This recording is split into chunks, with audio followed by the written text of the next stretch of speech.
Bonjour à toutes, bonjour à tous, bienvenue sur ce podcast, installez-vous confortablement. Moi c'est Kylian, je m'occupe d'accompagner les entrepreneurs et les chefs d'entreprise dans le développement de leur présence en ligne, notamment sur internet, les réseaux sociaux. Et aujourd'hui sur ce format podcast, je suis très content de te recevoir. Oksana, comment tu vas ? Bien, merci beaucoup Ça va ? Kylian, merci pour ton accueil. Alors, tu fais bien de parler de l'accueil. L'accueil, c'est surtout le Old School Café. Merci à vous de nous recevoir, c'est très, très gentil. Il se situe dans le quartier de la Courrouze à Rennes. On est parti pour une petite heure de discussion. Le but de ce podcast, c'est de savoir qui est la personne derrière un métier, derrière une activité, qui est la personne qu'on n'a pas forcément l'habitude d'entendre. Toi, aujourd'hui, tu es photographe professionnel, mais tu vas nous en parler. Et on a envie de mettre en lumière des activités, des métiers, découvrir ton parcours, découvrir comment est-ce que tu es arrivé à la photo, qu'est-ce que tu proposes aujourd'hui. Tu as un parcours qui est assez atypique, en plus tu vas pouvoir nous en parler. Par quoi est-ce qu'on peut commencer ? Je crois qu'on l'avait fait sur un réel ensemble. Tu as un parcours où tu viens d'un endroit particulier. Endroit particulier, je sais pas. C'est toi qui le décris comme ça. Tu as un accent qui nous vient d'où, Oksana ? J'ai un accent qui vient de la Sibérie. Je suis née en Russie, en plein fond de la Russie, en Sibérie, à la ville qui s'appelle Kemerovo. C'est une ville où il fait moins 40 en hiver et plus 40 en été. J'ai aucune idée de où c'est. Je ne suis pas très bon en géographie. Si on imaginait la Russie entière, c'est au milieu, en bas. Donc, c'est la Russie en forme de cœur et au milieu, en bas, il y a une toute petite ville qui s'appelle Kemerovo et qui fabrique des photographes comme moi. Qui fabrique des photographes ?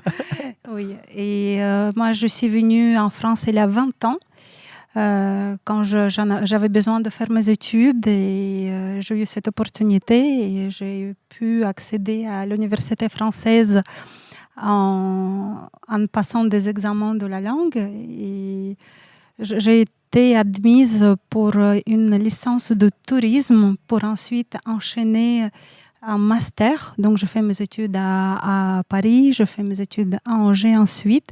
J'ai obtenu le diplôme de management en tourisme parce que je voulais vraiment travailler entre la France et la Russie puisque je suis russe. Ça, c'était au moment de tes études encore ? Au moment de mes études, quand j'avais une vingtaine d'années. Et donc, j'ai travaillé ensuite pendant 7 ans dans l'hôtellerie, à l'accueil des hôtels. Et c'était un métier qui était très sympa, très passionnant. Parce que j'adore l'humain. Déjà, à l'époque, j'aimais beaucoup. Mais je faisais déjà de la photo en tant qu'amatrice. Et donc, l'idée est de me travailler petit à petit. Alors attends, tu vas pas me griller les étapes, on va y aller tranquillement. Moi j'avais envie de parler de la Russie, de la Sibérie. Oui, très bien, allons-y. Donc, en fait, sur ce parcours-là, c'est parce que tu as choisi une filière tourisme qu'il y a eu cette possibilité d'aller en France ? Oui, j'avais des amitiés ici, des amis qui m'ont aidé à m'installer, qui m'ont aidé à trouver le logement, le travail. Donc, je travaillais en même temps quand j'étais étudiante. Et c'est vrai que quand on a 19 ans, qu'on n'a pas forcément encore des racines, on a cette possibilité de partir. Et j'ai eu cette possibilité et je me suis dit, allez, je vais tenter la chance. Si je réussis, tant mieux. Mais si je ne la tente pas et que je vais regretter encore plus après.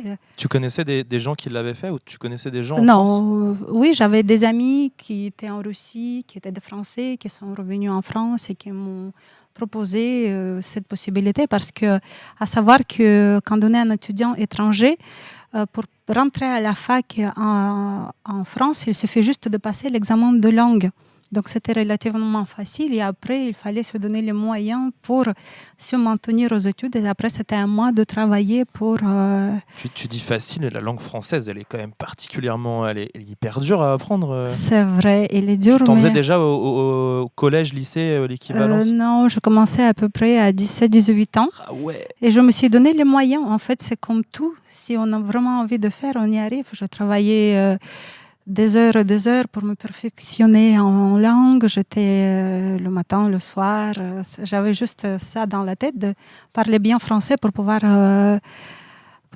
faire mes études, pour pouvoir apprendre la culture. C'était nécessaire. Comment est-ce que... En 2 ans, je l'ai apprise en 2 ans. tu as eu le droit de rester au-delà de tes études en France? Oui, à partir du moment où j'ai terminé mes études, j'ai eu la possibilité d'avoir un contrat de travail parce que je me suis installée. J'ai trouvé un logement, j'ai eu un contrat, j'ai rencontré mon futur mari et finalement, je n'ai plus voulu partir. Du coup, j'ai resté en France et puis... Tu étais à quel endroit à ce moment-là? J'étais à Angers. À Angers, ok. J'ai terminé mes études à Angers et j'ai eu l'opportunité de travailler à l'hôtel Mercure à Angers et c'était super. Je me suis éclatée parce que c'était pour moi qui était toujours avide d'apprendre une langue. C'était un endroit idéal pour parler français. C'était le bon endroit pour échanger et perfectionner. Ouais.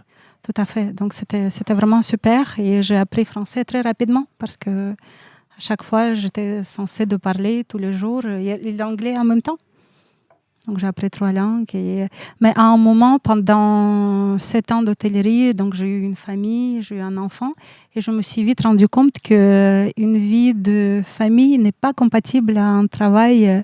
Pourquoi? Parce que c'est des horaires décalés? C'est des horaires décalés. On travaille le jour férié, le soir, les nuits parfois.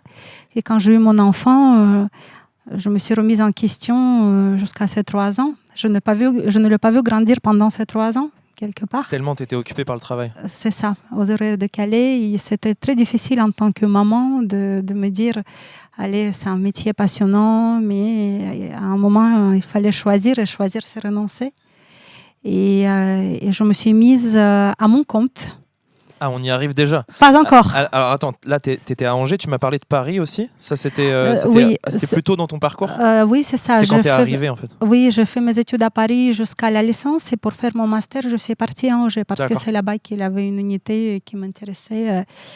Et ce que c'était pour moi un moment qui était très bouleversant, c'est que je voulais voir mon enfant grandir. Et donc, je trouvais un métier qui me permettait de travailler aux horaires que je voulais, avoir mes week-ends, mes jours fériés, choisir aussi mes horaires et je me suis mise à mon compte.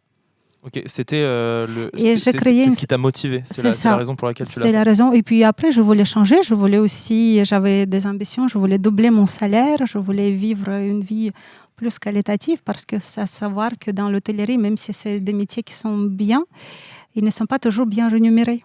Et quand on a des ambitions, on va jusqu'au bout. Et c'est comme ça que je créais une activité de service à la personne. Ok, t'as quel âge à ce moment-là?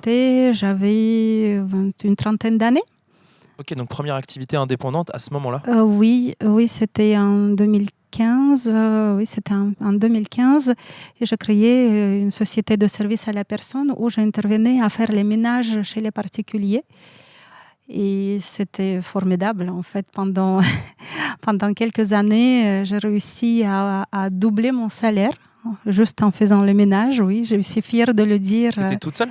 Oui, j'étais toute seule. Et quand on est indépendant, on est auto-entrepreneur. Donc, on a des marges qui sont très intéressantes. Et en même temps, j'avais quand même mon rêve de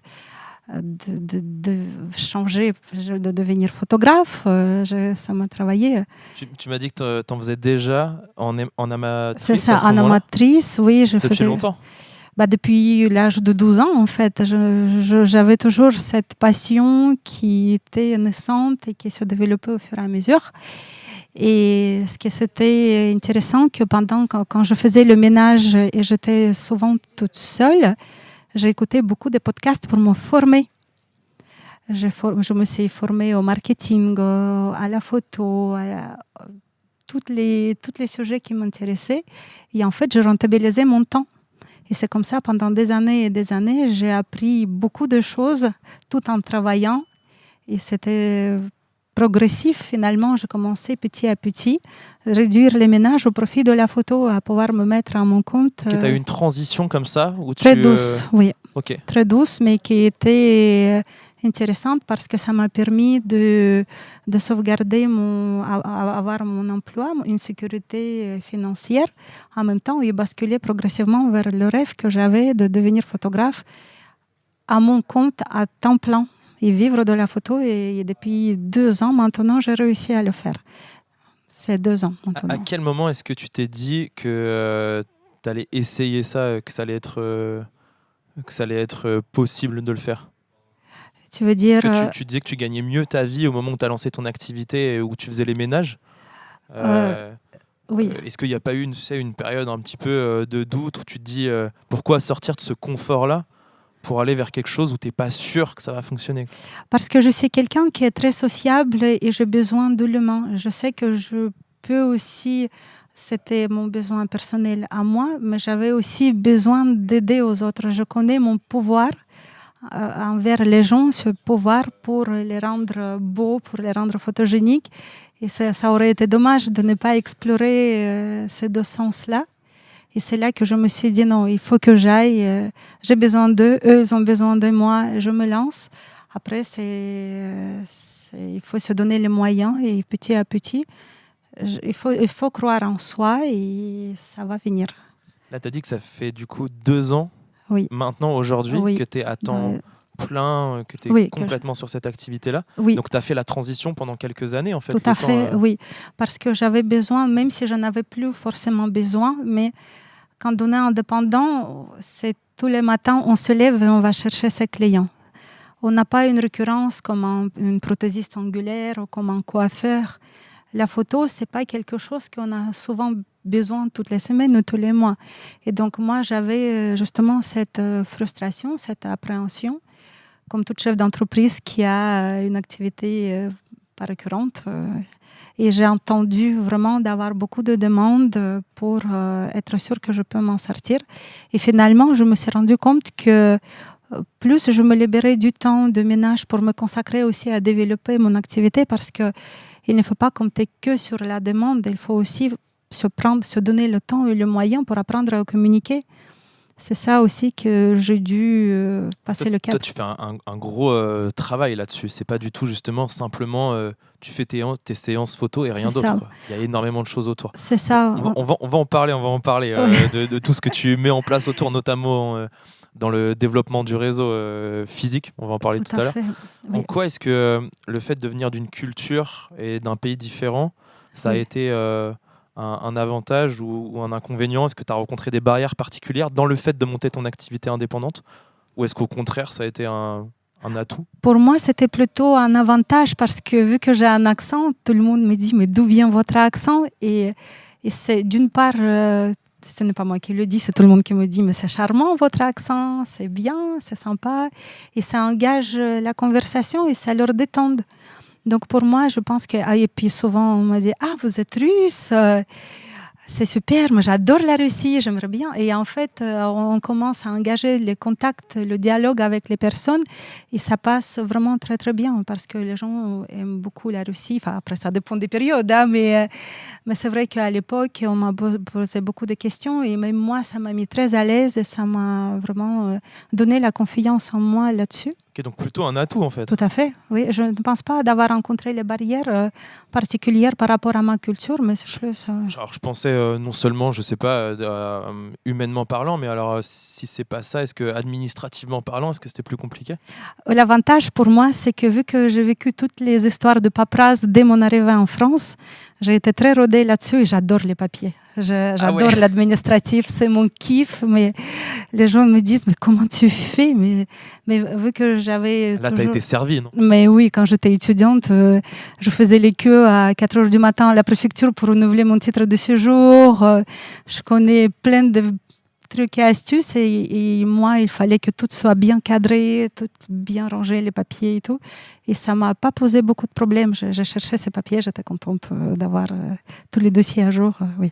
À quel moment est-ce que tu es arrivée à Rennes? Parce que là, on a parlé de ton activité, tu es devenue indépendante à Angers. À Angers. Puis tu as fait la transition. Qu'est-ce qui a fait qu'aujourd'hui tu es en Bretagne? Après, c'était plus pour les événements privés, familiaux. Je suis à un moment même partie à Nantes parce que c'était par rapport à une mutation de mon ex-mari. Et après la séparation, j'ai posé mes valises à Rennes parce que à partir de ce moment-là, j'avais créé quelques contacts un petit peu à gauche, à droite. Et j'ai eu cette opportunité d'aller m'installer à Rennes Rennes. Et maintenant, je ne bouge plus.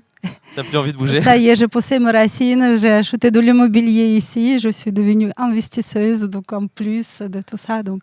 Bah, c'est vrai qu'avant, moi, quand on s'est rencontrés, t'habitais ici à la Courrouze. Juste au-dessus d'Old School Café. Juste oui. au-dessus du Old School. T'as Oui. déménagé récemment sans J'ai dire exactement où déménagé, tout à fait, oui, j'ai acheté une maison maintenant et j'ai gardé l'appartement que je loue actuellement et c'est une région que j'adore. Rennes, c'est parmi toutes les... Après, j'étais à Angers, c'est aussi une belle ville. Et c'est vrai qu'on dit que c'est une belle ville pour vivre et je le confirme. C'était très sympa, le climat est doux, mais Rennes aussi, c'est sympa. Après, ça dépend de l'état d'esprit. Peut-être je suis arrivée à un moment dans ma vie où je Attention, suis là, il faut bien. décider. Hein. Les gens, ils veulent savoir. Ils veulent que tu tranches entre Nantes et Rennes. Ah bah Rennes. Rennes. Allez, allez Rennes. Est-ce que tu t'es dit, Oui. dans quelle ville j'ai le plus de contacts business? Je vais dire Rennes. Ah oui, bah là maintenant, je tout à Rennes. C'est vrai que c'est mon ville de cœur. C'est devenu mon ville de cœur. T'es photographe professionnel, mais Oui. t'as une offre qui touche quasiment tout le monde. Moi, t'es la personne que je connais où j'ai l'impression que tout le monde peut être ton client. Tout à fait. Est-ce que tu oui. peux expliquer quelles sont tes spécialités dans la photo? Oui. Bah déjà, d'une part, j'ai mon slogan qui dit Oksana Photographie. C'est pour toutes les occasions de la vie, c'est photographe pour toute une vie. Et c'est vrai parce que, d'une part, je n'ai pas de studio photo. Je travaille en lumière naturelle et quand on parle de la lumière naturelle, c'est tout. C'est tout, c'est la naissance, c'est les portraits professionnels, c'est la famille, les événements, les portraits d'entreprise. Toutes les occasions sont bonnes pour faire les photos et surtout aujourd'hui, c'est pas la question de mode, c'est vraiment la question de nécessité. Aujourd'hui, quand on est par exemple un professionnel, on doit communiquer avec des photos. Quand on est une famille, on a forcément envie d'avoir des souvenirs de chaque événement important. Et c'est de plus en plus accessible, côté tarif, côté choix aussi. Tu veux dire, toi, ton tarif est plus accessible que si tu faisais appel à, je sais pas, une grande entreprise ou Bah après, ça dépend, parce que c'est vrai que pour les particuliers et les professionnels, ce ne sont pas les mêmes prix parce que les entreprises, elles récupèrent la TVA. Donc, corporate, ce n'est pas la même chose. Donc, je m'adapte vraiment à chaque population, à chaque type de personne. Voilà. Et donc, je fais beaucoup de photos entreprises, beaucoup de photos famille, beaucoup de photos pour les particuliers. Je fais beaucoup de photos pour les sites de rencontres également. C'est vrai. Oui, et ça c'est un sujet qui est assez incroyable parce que finalement, à partir de sites de rencontres, parfois, vu que ça fait plus de 6 ans que je fais ça, j'ai vu des familles se fonder grâce à mes photos, des mariages, Ah ouais? se faire des enfants, naître. Oui, et je les suis en plus en tant que photographe et c'est impressionnant, on devient vraiment... Alors en fait, il y a un parcours classique, tu fais les photos Oui. pour les sites de rencontres, Oui. les personnes se rencontrent, ils ont des enfants, tu reviens pour photographier Tout la à famille. fait. Oui, c'est ça. Et après, ça Et les va- mariages? Et les mariages. Et après, ces personnes, parfois, quand elles deviennent indépendantes ou quand elles ont besoin de photos pour leur entreprise, ils m'appellent aussi. Et donc, et c'est ça mon toute la vie. slogan pour toute la vie. Parce que quand c'est un particulier, on peut aussi basculer sur les photos professionnelles. Quand c'est un professionnel, il a aussi une vie. Il va se marier, il est en couple, il a des enfants. Forcément, il m'appelle. Et c'est ça qui est intéressant quand on est photographe dans ce style-là, c'est que tout le monde sont mes clients. Et après, il y aura, à la force des années qui passent, il y a la récurrence parce qu'après, ils me recommandent à leurs amis, etc., etc. Et c'est pour ça, aujourd'hui, j'arrive pleinement à vivre de la photo parce que tout le temps, et enfin, il y a cette récurrence. Ça semble être une boucle et comment dire, un parcours qui Oui. maintenant est bien établi. Oui. À quel point est-ce que c'était le cas quand tu as commencé la photo? Est-ce que tu savais tout ça? C'est pas facile, Non. tu sais, de construire une stratégie d'entreprise efficace, de savoir à qui tu vas t'adresser, comment vont être tes prix. Oui, non, j'étais Comment vraiment... c'était au début ça? En fait, ce qui était... J'étais un petit peu en retard par rapport à tout ça et je pense que j'ai perdu 3 ou 4 ans parce que je voulais tout faire toute seule, à attendre que ça vienne. Je ne me formais pas à la communication. Je me suis dit, allez, je mets les photos sur Instagram, c'est bon, ça va marcher. Après, je me suis dit, bon, j'ai mis une photo, 2 photos, 3 photos, personne ne m'appelle. Tu as 2 ou 3 personnes qui me rappellent, mais non.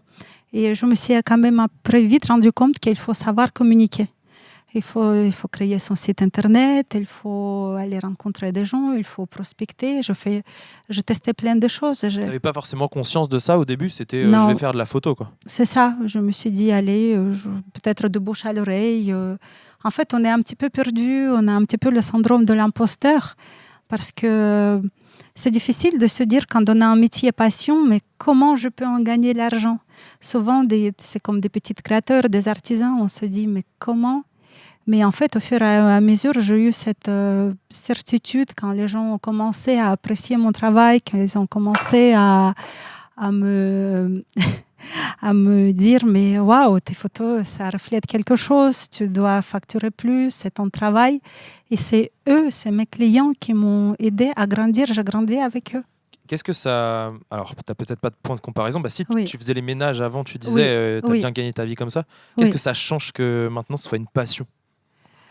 Bah, ça a toujours été à peu près une passion, mais aujourd'hui, c'est beaucoup devenu une passion quand je vois l'effet que ça fait sur les personnes que je photographie et le rendu que ça donne. Ce que tu arrives à mettre de toi-même, tu veux dire, dans J'arrive l'activité? à mettre de moi-même et que je vis de ce que je fais.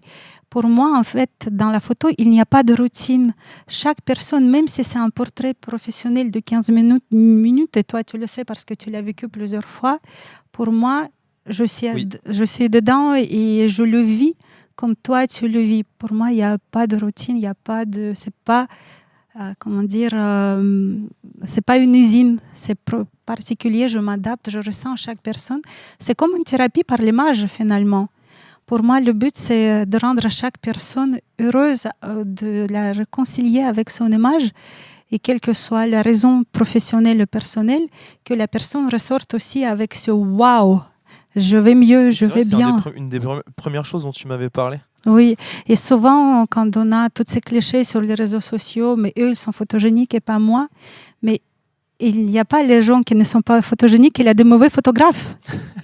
Tu me permets de parler de ça? Parce Oui, que des retours que tu as énormément, j'ai l'impression de l'extérieur, oui, c'est typiquement, moi j'étais pas à l'aise avec mon image et j'ai fait une séance avec Oksana et ça a changé ma façon de voir les oui. photos, quoi. C'est ce que tu arrives à provoquer chez les gens aujourd'hui. C'est ça. Et moi, je trouve que les gens ne savent pas, ne se rendent pas compte à quel point chaque personne est belle. Elle est belle. Tout le monde est beau. On a des yeux, des cheveux. On a toujours au moins un élément qui peut nous rendre beaux. C'est une manière de mettre en valeur qui fait la différence. Tout à fait. Après, pour moi, la personne, elle devient photogénique par la façon où quand on prépare la séance, je aide à choisir le tenue, je donne des conseils par rapport. Je fais un petit conseil en image en donnant les couleurs valorisantes. Après, je choisis des angles, les lumières. Donc, vraiment, c'est tout un parcours aussi avant le shooting pour que la personne puisse être valorisée. C'est un vrai échange en fait. Tout à fait, C'est tout pas à fait. uniquement on prend sa séance Oui. et on se voit le jour J, quoi. Après, voilà, ça c'est mon avantage à moi parce que tous les photographes ne font pas pareil. Souvent, je récupère des personnes désespérées après avoir eu des photographes. Je ne repas les noms, mais je ne demande pas forcément les noms parce que voilà, chacun travaille à sa façon. Mais souvent, ça m'arrive à récupérer des gens qui sont Ils ont eu déçus. une mauvaise expérience. Comme avec un amour, déçu un photographe, c'est difficile à se réconcilier. C'est la dépression. J'ai dit non, mais je vais vous changer. Et quand je vois cette... waouh, qu'ils me disent, il y en a qui pleurent en séance, il y en a qui me font un câlin, tellement ça leur fait du bien. Souvent, je fais mon psy, j'ai un petit mouchoir avec moi à chaque fois dans mon sac, parce qu'il y en a qui ont besoin d'évacuer parce qu'ils sont C'est mieux. quoi? C'est le fait de se voir comme ça quand tu C'est leur ça. montres le résultat? Ça, oui, parce que moi j'ai l'habitude et j'ai envie et je veux que ça soit comme ça. Je montre au fur et à mesure les photos pour que la personne se rende compte qu'elle se détende et c'est ça aussi qui la met à l'aise devant l'objectif, c'est qu'elle la rassure qu'elle est belle en fait. Tu as une manière de faire justement qui Oui. met en confiance, qui valorise, qui rassure. Bah, nous, on a fait une séance photo juste avant. Maxime, MR Production, qui est derrière la cam. On a profité d'être dans ce bel endroit à la Kourousse pour faire quelques clichés. Et c'est ça, en fait. À chaque fois, tu nous fais sourire en 2 secondes. Tu nous montres, on se trouve beau, ça nous incite à te suivre. tu nous imposes pas, tu nous prends par la main. Bon, là, Oui. je te fais ta pub. Merci, je suis ravie. Mais c'est vrai, Après, c'est incroyable. Moi, je pensais pas pouvoir. La première fois qu'on s'est vu, c'était dans le cadre photo professionnel. Et rendre ça ludique, amusant, passer un bon moment aussi, quoi. Après, ce qui est intéressant, c'est que moi-même, parfois, je ne me rends pas compte comment je suis. En fait, ça me met tellement dans un état, je ne dirais pas que c'est un transe, mais c'est dans un état où je me transforme, je vis cette séance. Voilà, je me consacre à la personne, je fais ce que je ressens, je lui dis ce que je pense. Je trouve toujours un moyen pour la réconforter.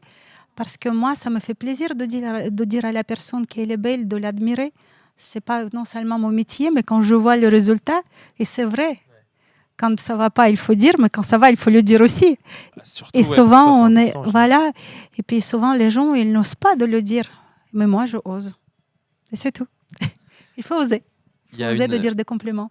Ah bah oui, c'est magnifique. Bah oui, Ah, ça moi, fait tu du m'en bien. as fait. Mais des oui, mais compliments. oui. Mais en même temps, toi, Ah, t'es je beau gosse. croyais que j'étais le seul.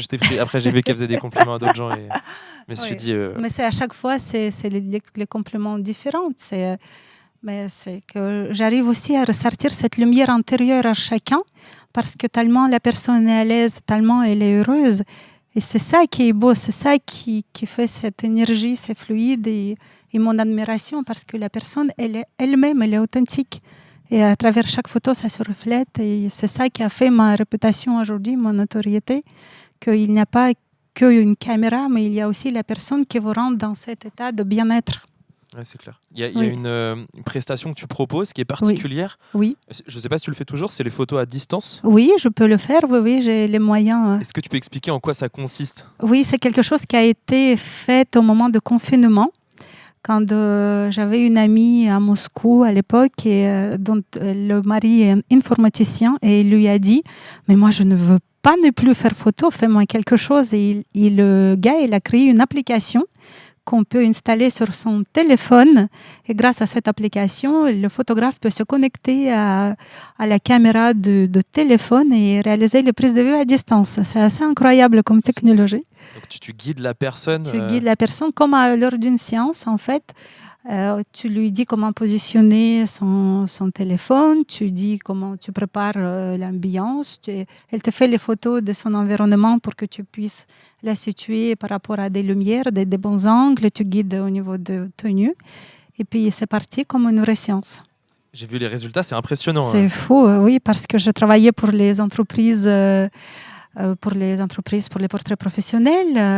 J'ai photographié à plusieurs reprises des équipes de 50 personnes qui sont aux quatre coins du pays ou qui ne peuvent pas se réunir. Ils avaient besoin de photos homogènes. Et on avait fait ça. C'est des séances qui duraient 15 minutes. Et puis après, je détourais les photos et ça faisait des photos homogènes. C'était incroyable. Il faut avoir un bon téléphone pour faire ça avec toi? Pas forcément. À partir d'iPhone 8, c'est bon. Parce à partir d'iPhone 8? Oui, Okay. J'avais accès aux réglages professionnels. Et avec les réglages professionnels, on a plus de choix, d'options pour la qualité. Ça, alors maintenant, tu m'as montré 2-3 réglages qu'on peut faire chacun sur son téléphone. Oui.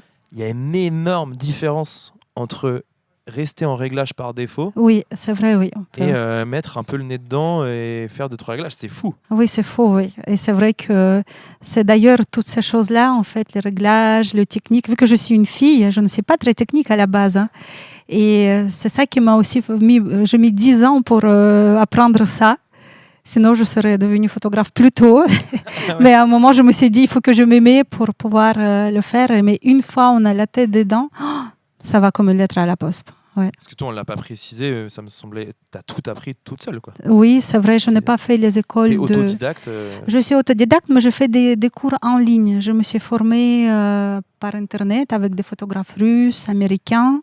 J'ai pris des cours, je me suis beaucoup appris sur YouTube, podcast, mais beaucoup sur le terrain aussi, parce que c'est la source d'apprentissage, c'est la curiosité.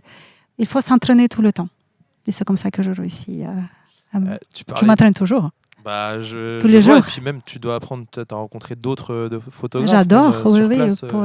j'adore voilà, les expériences des autres. Je fais régulièrement des workshops tous les ans, tous les quelques mois. Je me forme en permanence. L'intelligence artificielle aujourd'hui, tous les outils sont là. Il faut tout apprendre. J'ai vu que tu étais sur l'intelligence artificielle à fond. Oui, très important, oui. Tu parles de... On a parlé de la Kourouz, c'est ton endroit de prédilection. Oui. Euh, en quoi c'est important de repérer les spots pour un photographe, avoir ses endroits favoris, connaître son terrain quelle part ça représente dans la réussite d'un shooting photo? Après, quand on travaille en lumière naturelle, c'est toujours délicat parce qu'il faut vraiment prendre en compte beaucoup de facteurs. Il faut prendre en compte la météo, l'heure du jour, s'il a les ombres. Et je trouvais que la Kourouz, par exemple, c'est un quartier qui est très varié. Il y a de la verdure, il y a des bâtiments, du corporate, il y a même de l'urbex. Et donc, c'est vrai que pour moi, c'est tout un champ, c'est un studio photo géant. Mais oui, c'est important de savoir repérer les lieux. Souvent, les photographes qui travaillent en lumière naturelle, ils vont repérer les lieux, ils vont chercher des angles. Mais c'est vrai que, par exemple, quand j'arrive au mariage ou dans les entreprises, je ne peux pas anticiper la lumière naturelle. Donc, je m'adapte vraiment. Il y a une grosse faculté d'adaptation, quoi. Maintenant, oui. Maintenant, c'est vrai qu'à la force de travailler, je n'ai pas besoin de faire de repérage. Je viens et je trouve, je regarde, tac, tac, c'est automatique. Donc, des réflexes. J'ai des réflexes, mais c'est très important. C'est vrai que si on n'a pas beaucoup d'expérience en tant que photographe, quand on travaille en lumière naturelle, j'ai déjà eu des photographes de studio me dire waouh, mais comment tu arrives à faire ces effets-là? Mais parce que je vis avec mon appareil photo dans la rue. Je fais beaucoup de photos. Mais après, voilà, chacun son métier, chacun sa vision. Et heureusement qu'il y a beaucoup de concurrence aussi. Et je trouve que c'est une concurrence saine parce que chaque personne fait son style, ses choses. Et pour chaque personne, il y a sa clientèle. Et il y en a peut-être qui ne vont pas venir me voir parce qu'ils m'appellent et ils me disent moi, je veux quelque chose de plus carré en studio. Et il y a ces possibilités pour eux. Ça t'arrive de leur dire non, du coup, ça arrive de me dire non. personnes? Je donne des coordonnées de mes collègues. Là-dessus, je ne veux pas... Mais parfois, ça m'arrive aussi de dire à la personne, mais je lui envoie des références et puis finalement, elle me dit, mais c'est génial ce que vous proposez. Je n'ai pas vu ça comme ça. Ah oui, mais c'est vrai qu'après, souvent, mes collègues, je les recommande, ils me recommandent. On se recommande beaucoup entre les collègues. J'adore mes collègues, j'adore les photographes, j'adore connaître les photographes. Je les appelle mes collègues, c'est marrant. Bah oui, parce que c'est des concurrents, mais plus aussi mes collègues, c'est mes partenaires. Parce que souvent, ça m'arrive maintenant de refuser des prestations parce que je ne peux pas les réaliser, parce que j'ai déjà d'autres projets en cours et j'ai le plaisir de recommander plusieurs d'autres collègues. Voilà, eux, ils font ça à leur tour. Trop bien. Est-ce que ça ça représente quoi comme travail aujourd'hui d'être photographe indépendante? Et ça ressemble à quoi tes journées? La partie visible, c'est forcément les shootings. Oui. Et les photos que tu montres sur Instagram. Mais je sais qu'il y a une énorme partie cachée. Oui. On ne parle pas que du traitement des photos, même si c'est une partie. Mais... Tout à fait, oui. Il y a une autre partie de l'iceberg, les 85% qu'on ne voit pas sur l'Instagram parce que je suis une maman, je suis une femme. Donc, j'essaie d'équilibrer tout ça. Mais tout ça, mon secret, c'est aussi le time management. En même temps d'apprendre à gérer sa société, j'ai aussi appris à gérer mon temps. Je me suis toujours dit, parce qu'au début, j'étais vraiment dans les excès, je n'avais pas de cadre, je travaillais jusqu'à 3 heures du matin. Pas de limite. Pas de limite. Parfois, il m'est arrivé de passer la nuit blanche à traiter 10 séances photos que je réalisais à la veille. Parce que ça m'est déjà arrivé de réaliser 10 séances photos en une journée, parce que quand je travaillais pour une agence, voilà. Et à un moment, je me suis dit non, il faut arrêter, même si c'est une passion. Et quand on est en couple, quand on a une famille, quand on a une responsabilité, un enfant, ça canalise bien aussi, hein, ça donne de la discipline. Ah oui, parce que tu t'es dit il faut des limites. C'est quoi? C'est physiquement? Non, c'est plus pour voir ta famille, physiquement, pour voir ton fils, quoi. Oui, après on a les priorités. Je sais que pour moi, la famille c'est une priorité, ma vie personnelle c'est aussi une priorité. Donc j'essaie de donner la place à chaque chose. Et voilà, donc j'essaie de déjà bien dormir, de prendre soin de moi. Mais au-delà de ça, il y a un cadre qui est très strict, que je travaille le soir quand même, je travaille dans l'après-midi. Mais aujourd'hui, j'arrive à trouver cet équilibre et c'est ça ce que je conseille à tous mes collègues qui sont perdus, qui sont dans les excès, mais qu'il faut prendre le temps pour soi, c'est important. En fait, c'est pas travailler le maximum qui va faire que tu vas Non, réussir. c'est mon conjoint qui m'a appris de prendre le recul. Il m'a dit stop, tu coupes quand tu coupes à telle heure, tu peux couper. Quand j'ai envie de couper, je coupe. Quand je n'ai pas envie, je ne coupe pas. Mais j'ai appris à couper et ça fait du bien. Et les gens peuvent attendre. Même eux, ils me disent, mais on peut attendre, ne vous inquiétez pas, c'est parfait. Et ils sont compréhensifs et ça marche bien. Alors du coup, tu as ces shootings photos, la préparation, on a parlé de la communication aussi Oui, sur vrai, Instagram. ouais. Tu es très actif d'ailleurs sur les réseaux sociaux. C'est important, oui. Si on n'est pas sur Instagram, on n'existe pas. En tant que photographe, Instagram, LinkedIn. Oui, je suis aussi très active sur... Oui, si tu voulais aussi des proportions d'activité. Ouais, j'imagine, je sais pas si ça t'occupe un petit peu tous les jours. Ça m'occupe tous les jours. Ok. Tous les jours, je pense à comment je vais... Tous les jours, mon secret, si je devais donner le secret de la réussite Attention, le secret de la notez, réussite par Oksana. Prenez vos carnets et notez. D'une part, c'est persévérance et d'autre part, tous les jours faire une action, un petit quelque chose qui te rapproche vers ton but, vers ton rêve. Par exemple, moi, en tant que photographe, tous les jours, donc soit je fais un post Instagram, soit je fais un post LinkedIn, soit je contacte un prospect, soit je réfléchis à la to-do list, qu'est-ce que je veux publier sur mon site, soit je retouche quelques photos. Et tous les jours, je fais une action qui me rapproche vers mon rêve. Et c'est comme ça que ça marche. Ne jamais abandonner. Quand ça marche, c'est bien. Quand ça ne marche pas, on continue. Et c'est comme ça qu'on arrive à la réussite. Il n'y a pas d'échec, il n'y a que des expériences. Incroyable. Bah, ça, on va le découper. Hein. Ça va faire partie des... avec une petite musique de fond, tu sais. Oui, c'est clair. Mais j'ai envie de pleurer tellement c'est émouvant. Oh la vache. Mais oui, et juste pour te dire, oui, pour la communication, c'est... j'apprends autant de temps pour communiquer, pour répondre aux mails, pour préparer les séances, pour composer mes posts LinkedIn. Merci Intelligence Artificielle aussi. Merci à toi, Kylian, avec ton second métier où tu m'as boosté en tant que community manager, que tu m'as vraiment donné aussi ce sens de communication sur les réseaux avec des sous-titres, parler de soi. Te montrer les aussi. manches de marque, voilà.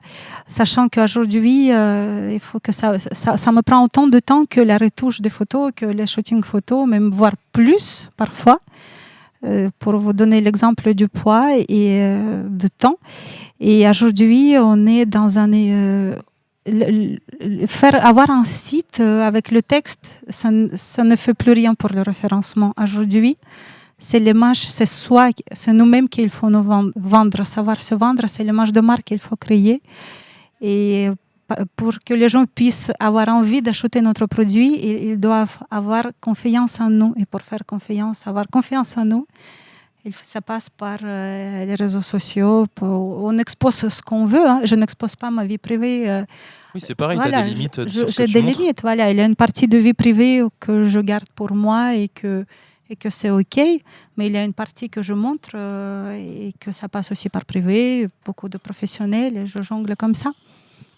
Alors, il n'y a pas que la communication sur les réseaux, tu es vachement attaché aussi au fait de développer ton réseau physique. Tout à fait, Il y a plein de choses que tu mets en place pour ça. C'est important. En fait, c'est un combiné du tout. Je fais partie de différents réseaux de chefs d'entreprise parce que d'une part, ça me permet aussi de rester en vue, d'être vu, d'être reconnu parce que de bouche à l'oreille, ça marche très très bien. Et puis Rennes, c'est petit, tout le monde se connaît, donc c'est important aussi de construire sa réputation, de la maintenir, d'être présent, d'être à l'écoute et puis tout simplement connaître aussi des entrepreneurs, connaître les problématiques des autres. Et puis c'est pour moi aussi une façon d'avoir une équipe que je n'ai pas finalement parce que je suis beaucoup toute seule à travailler. Oui, tu es encore toute seule dans ton entreprise. Oui, je suis toute seule. Après, j'ai quelqu'un qui m'aide pour la comptabilité, j'ai quelqu'un qui m'aide sur certains aspects. Je fais un appel à toi. Voilà, j'ai des partenaires. On travaille avec Maxime, par exemple, sur certaines choses. Donc, j'ai une équipe invisible des partenaires avec qui je travaille, mais physiquement, Oksana Photographie, c'est toute seule. Oui. Oui, c'est ça, même si le statut il est indépendant, tu ne te considères pas solo quoi, dans cette Non, activité. j'ai quand même une équipe, j'ai des amis qui ont des mêmes problématiques, on échange. Donc, j'ai une équipe, quelque part, j'ai une équipe, mais je travaille en tant qu'Oksana Photographie toute seule. Oui. Est-ce que tu peux nous dire ce que c'est le BNI? BNI, Business Network International. Et tu appartiens à un groupe BNI, c'est Oui. une des choses on peut nous recommander parfois quand on se lance dans l'entrepreneuriat. Oui. Et je serais curieux de savoir comment tu le présentes. Pour moi, en fait, intégrer un réseau, des organisations, des chefs d'entreprise comme ça, quand on a envie de développer sur ce marché, mais même personnellement en tant que chef d'entreprise, c'est important. Alors, BNI, oui. c'est un groupe où du coup, où il y a une profession maximum qui est représentée par groupe. C'est ça, pour éviter une vingtaine, trentaine de c'est personnes. Ça, oui. Pour faire des recommandations d'affaires et trouver du business, en fait. Tout c'est ça la promesse du réseau. C'est ça, c'est pour travailler entre nous et puis se faire recommander. Et c'est ça qui est intéressant parce qu'il y a une certaine exclusivité. Pas de concurrence directe. Voilà. Après, il y a plusieurs groupes où il y a des personnes qui se répètent, mais on n'y va pas dans ces groupes, on travaille entre nous. Ça, c'est le principe. Et pour moi, BNI, au-delà d'affaires, c'est quelque chose, c'est une école de business où on apprend à se lever tôt le matin, une fois par semaine. Souvent, les réunions sont à 7 heures du matin. Et ça met de l'ambiance. Tu te lèves tous les jours à ce temps-là? Ça m'arrive, oui, c'est vrai. Oui, quand on a un enfant qu'il faut accompagner à l'école, par exemple. Mais voilà. Mais après, ce qui est bien, c'est vraiment c'est une école de business où on apprend à se surdépasser, de sortir de sa zone de confort, de parler devant un public de 30, 40 personnes, savoir se vendre, réfléchir comment on peut apporter son offre. Et puis, parfois, c'est des connexions qui se créent parce que les gens ils ont les mêmes problématiques que nous. Il y en a qui réussissent, il y en a qui ont du mal et on se donne des conseils. En fait, c'est toute une équipe. C'est une équipe qu'on n'a pas, par exemple, quand on travaille en tant que fonctionnaire ou avec un contrat. Donc c'est super. On se sent quand même entouré et boosté par cette team-là. Voilà, ça c'est un aspect au-delà d'argent, en fait. C'est de convivialité et le partage avant tout. Et après, bien évidemment, c'est comme ça aussi dans les choses indirectes qui se passent aussi des affaires, que les gens apprennent à te connaître, comme à travers des réseaux sociaux, ils apprennent à te faire confiance et un jour, ils se disent, mais pourquoi pas moi, je connais une photographe, je connais un vidéaste, je connais un community manager. Tiens, je vais l'appeler. Et pourquoi pas? Et finalement, quand tu commences à travailler avec ces personnes-là, tu le montres et ça donne envie aux autres. Et c'est comme ça que le boucle est bouclé. C'est trop bien. Trop bien. On leur passe un petit coucou alors s'ils nous regardent dans le groupe BNI. Ouais. Comme ça, s'ils disent merci pour l'épisode, vous avez vu la dédicace, tu sauras vérifier s'ils l'ont vraiment regardé. Ouais. Tu disais c'était une école de business où tu apprends énormément. Toi, tu es autodidacte dans ton métier aujourd'hui. Quelqu'un qui voudrait se lancer dans la photographie, est-ce que tu ressens que d'avoir fait telle ou telle étude, d'avoir tel ou tel diplôme, est-ce que ça compte finalement dans la recherche de clients et le fait de travailler avec des particuliers ou des entreprises? Pour moi, je pense que quel que soit le parcours de la personne, si elle veut se lancer en tant qu'entrepreneur, mais même en général, je ne parle pas que du photographie parce que finalement, ça concerne tout le monde. Il faut avoir la personnalité à booster, à aller de l'avant, à savoir se dépasser. C'est comme dans le sport, en fait. C'est exactement la même chose. Être entrepreneur, c'est être un sportif, de se lever tous les matins et persévérer. Voilà. En fait, c'est plus une question d'état d'esprit, quoi. C'est ça. Tu tombes, tu te relèves, tu vas, tu apprends, quels que soient tes diplômes, ou tu es autodidacte. Je connais plein d'autodidactes qui sont plus doués que des diplômés. Parce que parfois, il y a des personnes que ça fait 10 ans ou 20 ans qu'ils font ça. Et c'est des personnes qui ne se forment plus, qui pensent qu'ils ont tout bon. Ils ont fait l'école des beaux-arts il y a 20 ans. Et on le voit, leur style n'évolue pas. C'est une question de remise en question C'est aussi. Ça. En fait, c'est quel que soit le passé, il faut se projeter dans le futur. Et il faut, là, aujourd'hui, il faut toujours être en cours de tout, se former en permanence et c'est comme ça qu'on va réussir. Je te posais cette question parce que Oui. tu as fait la passerelle en disant que ça ne concernait pas que la photographie. Oui, J'ai l'impression que maintenant on nous juge pas trop sur les diplômes, moins sur les diplômes en tout cas, peut-être qu'avant, ou oui. peut-être que je suis biaisé et que c'est très particulier au secteur de l'entrepreneuriat et de l'indépendance. Oui. J'ai l'impression que ça fait moins la différence qu'avant. Je pense qu'aujourd'hui, les diplômes n'ont plus de sens. Aujourd'hui, quelqu'un j'imagine très peu une personne qui va faire quelque chose toute sa vie. Mais moi, je dis à mon fils qui a 12 ans, je dis, mais c'est pas grave si au bout de 5 ans, tu veux changer ton métier, vas-y, change. Alors que jadis, on nous disait, mais ah ouais, tu ne sais pas ce que tu veux faire dans ta vie? Ah bah non, c'est pas bien et tout. Donc c'est pour ça, c'est important je pense qu'on est dans une époque où il faut plutôt rassurer nos enfants et les jeunes entrepreneurs que si ça ne marche pas, c'est pas grave. Il y a tellement de possibilités de faire autre chose. Le monde évolue très vite. Tu l'as vu avec l'intelligence artificielle, j'ai vu que tu l'utilisais déjà. Oui, je l'utilise beaucoup. Je me demandais comment tu l'utilisais d'ailleurs. Le chat GPT, j'utilise beaucoup pour refaire mes posts. Surtout que j'avais toujours ce syndrome un peu d'imposteur pour écrire mes posts parce que c'est pas franco-français. Mon écriture, même si je suis russe et j'ai appris bien parler français, je travaillais avec une rédactrice web à l'époque, mais aujourd'hui, j'écris encore mes posts, mais ChatGPT m'aide à améliorer, à affiner mes propos et je trouve ça génial, mais même j'utilise beaucoup ChatGPT, l'intelligence artificielle dans les retouches, dans plein de choses, mais c'est des choses qui restent... Ça me facilite la tâche, j'adore. Trop bien. Je savais pas que tu l'utilisais pour la rédaction, mais c'est un super outil. En même temps, ça m'étonne pas. Tout à fait. Si je te dis preuve sociale, est-ce que ça te parle?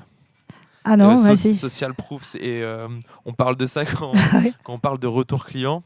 Aujourd'hui, toi, c'est quelque chose que tu demandes, que tu vas essayer de récupérer auprès des gens avec qui tu as travaillé, avoir leur retour. Ah oui, pour t'en servir derrière, ça fait partie de ta communication aussi. Tout à fait, oui. Notamment les avis Google, on en parlait tout à l'heure. Oui, c'est vrai, oui.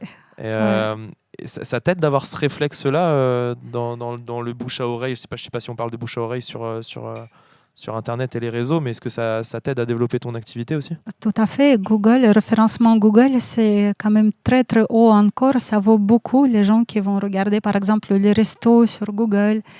Quand tu vas au resto, tu regardes, je suis sûre que tu regardes TripAdvisor, tu regardes Google. Et c'est la même chose pour les professionnels, pour tous les professionnels maintenant. Et j'ai eu cet réflexe aujourd'hui de demander à des personnes. Ça a été, c'est une amie photographe qui m'a dit ça un jour. Elle a dit, mais pourquoi tu ne te fais pas une page Google? Et c'est venu d'un conseil conseil d'une amie photographe. Donc, vous voyez comme quoi c'est important d'échanger entre les professionnels pour se donner des idées, s'inspirer. Et j'ai appris à communiquer et à demander. Et pareil, ici, c'est aussi, il faut savoir se dépasser. Parce que demander un avis Google, c'est difficile. C'est difficile de dire à la personne, est-ce que vous pouvez me laisser un avis? Mais il faut... Ça dépend comment c'est fait. Ça dépend comment c'est demandé. Moi, je demande à chaque fois... Au chaud, quand la personne a eu sa séance, je l'envoie aussitôt ma demande officielle. Est-ce que vous pouvez me laisser un avis Google? Parce que ça me fera plaisir d'une part et d'autre part, ça nous aide au référencement. Ouais. Quand on voit les résultats de tes photos, on est content de Mais le mettre en plus. C'est vrai, pour moi, c'est facile. Ouais. Pour moi, c'est vrai que je suis tellement facile à laisser avis parce que la personne, elle est sur le coup d'émotion et elle est souvent très reconnaissante. Et pour moi, ça marche plutôt bien. Combien d'avis Google? Vas-y, dis. Ah non, je sais pas, j'ai pas ça sous les yeux. D'accord, 382 à ce jour. Pas mal. En 2 ans, j'ai eu 300 commentaires là. Moi, j'ai pas ça. Il y a 2 ans, j'étais à 82 commentaires. Là, je suis à 300. J'ai pris 300 commentaires en 2 ans. Ça fait la différence d'aller les demander aussi, quoi. D'aller demander et puis faire plus de séances. Parce que je fais beaucoup plus de séances. J'ai doublé mon chiffre d'affaires en 2 ans. Depuis que je me suis consacrée à mon activité, ça y est. Est-ce que le fait que maintenant on ait tous des téléphones portables avec des appareils photo assez performants, Qu'est-ce que ça change, toi, pour ton business? Au contraire, je Ils pense nous vendent que ça comme à chaque fois, c'est une révolution. Tu te dis, bon, on va plus avoir besoin des photographes. Moi, je sais qu'on a encore besoin des photographes. Mais... après, moi, je trouve que c'est un super outil. Moi-même, aujourd'hui, je fais un post LinkedIn. Tu pourras aller liker d'ailleurs et faire un commentaire si tu veux. Ça m'aidera à référencement. En fait, je fais un post LinkedIn, comment prendre une photo professionnelle avec son téléphone. Et moi, je suis OK avec ça et que parfois, c'est un super outil. Mais parfois, on n'a juste pas envie de s'embêter, on n'est pas professionnel. Est-ce que je vais, si j'ai le moyen, pourquoi je vais me tracasser à écrire un post alors que je peux te demander de le faire pour moi en tant que community manager? Tu vois, à un moment, tu as d'autres priorités, tu sous-traites et puis tu sais que tu le confies aux professionnels.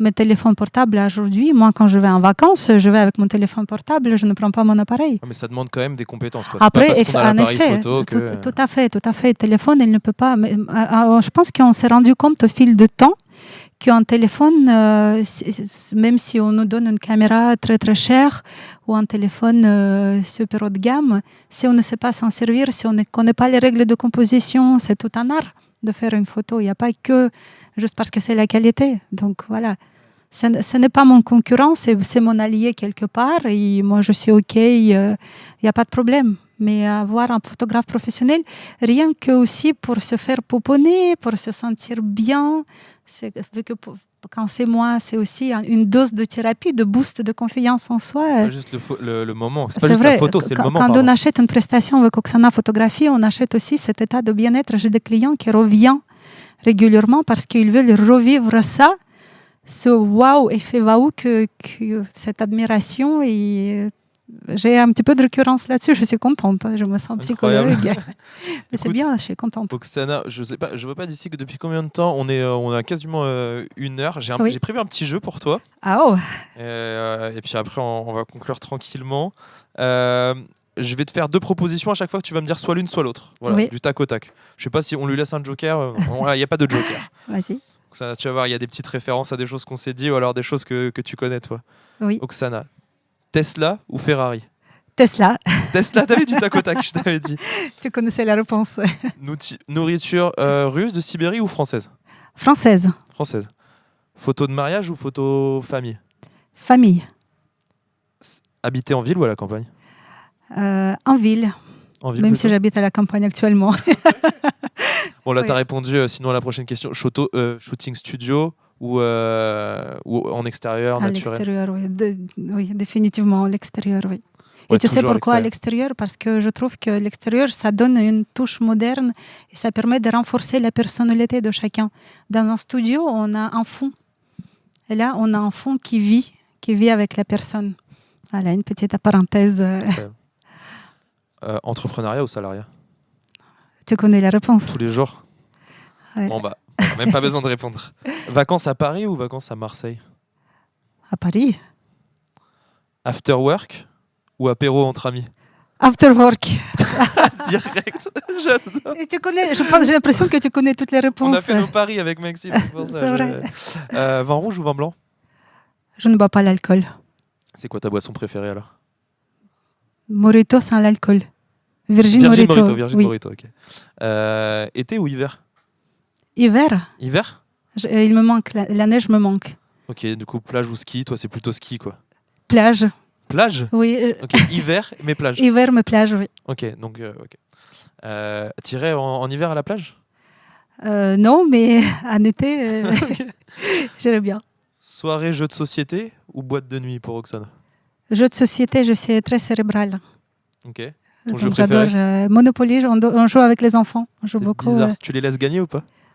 Non. Non, je montre mes pouvoirs. Plutôt musique ou film? J'adore les deux. J'adore la musique celte. C'est vraiment quelque chose. J'étais celte dans une ancienne vie, je pense. Tu passes un peu de temps sur la route en plus. La musique t'accompagne oui, un petit beaucoup, peu. Oui. Mais tu connais tout. Bah, je vois tes stories sur Instagram. Oui, c'est vrai, oui. Netflix ou YouTube quand t'es... Alors, j'adore les deux, mais souvent c'est YouTube parce qu'il y a des podcasts. Vu que je me forme en permanence, donc c'est souvent YouTube. Ok, donc quelque chose comme on est en train de faire, ça, tu l'écoutes. Oui, là, je vais me réécouter. Là. Tu le suis avec attention. Ok, Oui. Merci beaucoup d'avoir répondu. Si Merci à aujourd'hui, tu avais un rêve pour ta boîte, ce serait quoi? Un rêve pour ma boîte. Oh là là, je n'étais pas prête.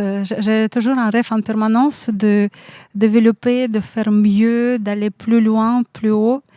Mon seul rêve, c'est de toujours atteindre un maximum de personnes et rendre un maximum de personnes heureuses et réconciliées avec leur image. Et quelle que soit la taille de l'entreprise, de la personne, ça peut être un entrepreneur ou un grand chef d'entreprise, on a tous ces mêmes problématiques. Et moi, mon rêve, c'est d'arriver à atteindre l'ensemble, le maximum de personnes pour leur donner ça. C'est quelque chose qui nous manque. Et je suis là pour leur donner cette confiance en eux. C'est toujours toucher davantage de personnes. C'est ça, oui. Est-ce que tu es limitée? Je veux dire, le fait que tu sois toute seule, c'est quoi Aujourd'hui, je suis limitée. Ta possibilité de développement là-dessus? Après, je peux faire... souvent, j'ai 30, je peux avoir 40 séances photo par mois. Après, ça dépend de taille. Ça peut être une séance photo de 15 minutes comme une séance d'une journée. Vraiment, après, il faut doser. Mais après, ma limite, ça va être mon taux d'horaire. Plus j'ai de demandes, plus j'augmente les tarifs. Et c'est comme ça que j'ajuste et j'arrive à trouver mon équilibre. Ok, on parlait du fait de potentiellement recruter. Éventuellement, oui, c'est quelque chose que j'aimerais bien développer dans le futur. Si je vois qu'il y a... Mais je le vois déjà, il y a beaucoup de demandes, beaucoup de choses. Les gens t'ont demandé de bosser avec toi? Tu sais, moi, je reçois quelques CV sur la boîte mail. Oui, souvent, je reçois beaucoup de demandes d'alternance, beaucoup de demandes de stage. Mais puisque je n'ai pas de local, je ne peux pas apprendre, je ne peux pas former quelqu'un. Mais j'aime bien l'idée d'avoir des gens à qui je peux faire confiance, qui peuvent avoir aussi ma touche et aller faire des photos et que moi, je travaille en binôme, pourquoi pas. Mais pour moi, ce qui est bien déjà, c'est que je peux déjà de développer une équipe de confiance, comme des personnes comme travailler avec toi, avec Maxime, avoir une équipe aussi d'audiovisuel, parce que c'est important quand on va vers les chefs d'entreprise. C'est ça que j'aimerais développer, des partenaires de cœur, de confiance, avec qui on peut vraiment donner cette prestation. Il n'y a pas que la photo.